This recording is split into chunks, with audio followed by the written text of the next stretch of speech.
तो आज हम एक नया केस डिस्कस करते हैं सुपीरियर मीडियास्टाइनल सिंड्रोम के बारे में। तो सुपीरियर मीडियास्टाइनल सिंड्रोम है, इसके कुछ सिनोनिमस नेम हैं, जैसे कि इसको सुपीरियर वेना कवल सिंड्रोम तो कहते हैं, इसके अलावा इसको सुपीरियर वेना कवल ऑब्स्ट्रक्शन भी कहते हैं और रिवर्स कंजस्टिव कार्डिक फेलियर भी कहते हैं। तो ये कुछ नेम है सुपीरियर मीडियास्टाइनल सिंड्रोम के: superior venal caval syndrome, superior venal caval obstruction, reverse congestive cardiac failure.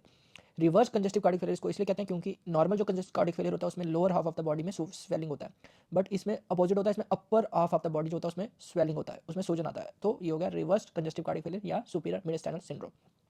अब होता क्या है सुपीरियर मीडियास्टाइनल सिंड्रोम? इसमें ऑब्स्ट्रक्शन हो जाता है सुपीरियर वेना कैवा का। ये ऑब्स्ट्रक्शन हो सकता है या तो कंप्रेशन की वजह से या फिर इनफिल्ट्रेशन की वजह से। ये जो कंप्रेशन और इन्फिल्ट्रेशन जो की जाती है ये सुपीरियर मीडियास्टाइनल ट्यूमर से की जाती है। इसमें कैरेक्टरिस्टिक फीचर्स होते हैं headache, breathlessness, plethora with oedema of the face और डायलेटेशन हो जाती है कोलैटरल वेन्स जो अपर थॉरैक्स में, और कंजक्टाइवल अडीमा भी देखने को मिलता है। तो बेसिकली इसमें ऑब्स्ट्रक्शन हो रही है सुपीरियर वेना कैवा की कंप्रेशन या इन्फिल्ट्रेशन की वजह से, सुपीरियर मीडियास्टाइनल ट्यूमर्स की वजह से, जिसकी वजह से कैरेक्टरिस्टिक फीचर्स आते हैं हेडेक, ब्रेथलेसनेस, प्लूथोरा विद अडीमा होता है फेस का, डायलेटेशन होती है कोलैटरल्स की, अपर थॉरैक्स और साथ में कंजक्टाइवल अडीमा होता है। अब कॉमन कॉजेज देखते हैं क्या क्या होते हैं सुपीरियर वेना कैवा सिंड्रोम के। मैलिग्नेंट डिजीज जो होती है वो कॉमन कॉज होती है, प्रिंसिपल कॉज होती है सिंड्रोम की, और प्रोग्नोसिस का ज़्यादातर वेरी बैड प्रोग्नोसिस होता है इस बीमारी का। तो ब्रोंकोजेनिक कार्सिनोमा 75% में एसबीसी सिंड्रोम करता है, इसके अलावा लिम्फोमा 20% केसेस में। इसके अलावा और भी कॉजेज होते हैं एसबीसी सिंड्रोम के, जैसे joint aortic aneurysm, retrosternal goitre, tumours thymus के, फाइब्रोजिंग मीडियास्टाइनस, फाइब्रोजिंग मीडियास्टाइनाइटिस। ये किसकी वजह से होता है? मिथोसर्जाइड ड्रग की वजह से, मिथोसर्जाइड से। इसके अलावा मेटास्टेटिक ट्यूमर्स हो सकते हैं जो कार्सिनोमा ब्रेस्ट से आते हैं, dermoid cyst, persistent left sided SBC syndrome, thrombosis of superior vena cava, teratoma या पेरिकार्डियल सिस्ट। ये कॉजेज रहते हैं एसबीसी सिंड्रोम के। अब देखते हैं इसकी modes of presentation, different modes of presentation या सिम्टम्स क्या, डिफरेंट मोड्स ऑफ प्रेजेंटेशन क्या होते हैं सुपीरियर वेना कैवा सिंड्रोम के। तो ये जो मीडियास्टाइनल मास होता है इसी की वजह से इसमें 3 ट्यूब्स कंप्रेस हो जाती है, 3 nerves, 3 nerves and 3 vessels compress होती है, उसी के हिसाब से सिम्टम्स आते हैं पेशेंट को। ब्रोंकोजेनिक कार्सिनोमा और लिम्फोमा में या तो डायरेक्ट एक्सटेंशन होता है ट्यूमर का या फिर मीडियास्टाइनल लिम्फ नोड की एनलार्जमेंट की वजह से कंप्रेशन होता है इन ट्यूब्स का, नर्व्स का और वेसल्स का। और अभी देखते हैं कि कौन कौन सी ट्यूब्स कंप्रेस होती है मीडियास्टाइनल सिंड्रोम में। एक तो इसोफेगस कंप्रेस हो सकता है, उसकी वजह से सिम्टम आएंगे, ट्रेके की कंप्रेशन की वजह से सिम्टम आएंगे, और ब्रोंकस की कंप्रेशन की वजह से सिम्टम्स आएंगे। जब इसोफेगस कंप्रेस होता है तो पेशेंट को डिस्फीजिया होता है, और इसमें मैकेनिकल कंप्रेशन होती है इसोफेगस की। पेशेंट को डिफिकल्टी इन स्वेलिंग होता है फूड का, स्पेशली सॉलिड फूड का। बाद में जाकर लिक्विड फूड में भी डिस्फीजिया होता है। इनिशियली सॉलिड फूड को स्वेलो करने में प्रॉब्लम होती है पेशेंट को, लेटर ऑन लिक्विड फूड्स को भी स्वेलो करने में प्रॉब्लम होती है। जब ट्रेकिया की ऑब्स्ट्रक्शन होती है तो रेस्पिरेटरी डिस्ट्रेस होता है पेशेंट को, स्ट्राइडर होता है और पैरोक्सिस्मल कफ भी होता है। अब ब्रोंकस की ऑब्स्ट्रक्शन भी हो सकती है मीडियास्टाइनल मास की वजह से, ब्रोंकोजेनिक कार्सिनोमा की वजह से होता है, और ये नॉट वेरी कॉमन नहीं है ये। अब जब ब्रोंकस कंप्रेशन होता है तो मैनिफेस्टेशन आता है इससे, और ये डिपेंड करता है कि नेचर ऑब्स्ट्रक्शन का कैसा है, ये पार्शियल ऑब्स्ट्रक्शन है या कंप्लीट ऑब्स्ट्रक्शन है, उसके हिसाब से सिम्टम्स आएंगे।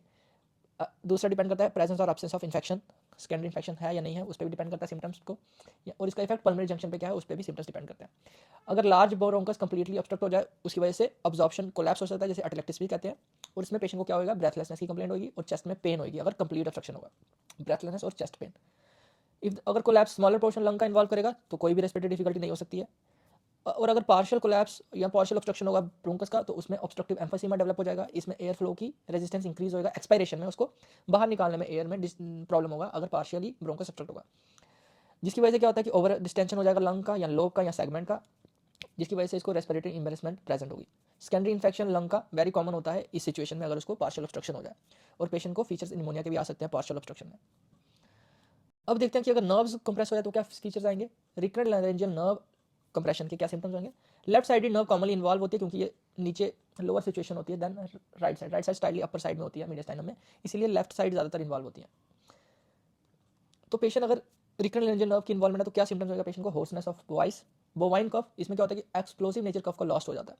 इसके अलावा स्ट्राइडर हो सकता है अगर बायलेटरल पाल्सी हो जाए, दोनों साइड की नर्व की पाल्सी हो जाए। इसके अलावा अगर फेरेनिक नर्व कंप्रेस हो जाए तो पेशेंट को ब्रेथलेसनेस होगा सुपाइन पोजीशन में। समटाइम्स क्या होता है रेस्पिरेटरी फेलियर भी हो सकता है अगर डायफ्रामेटिक पैरालिसिस हो जाए तो।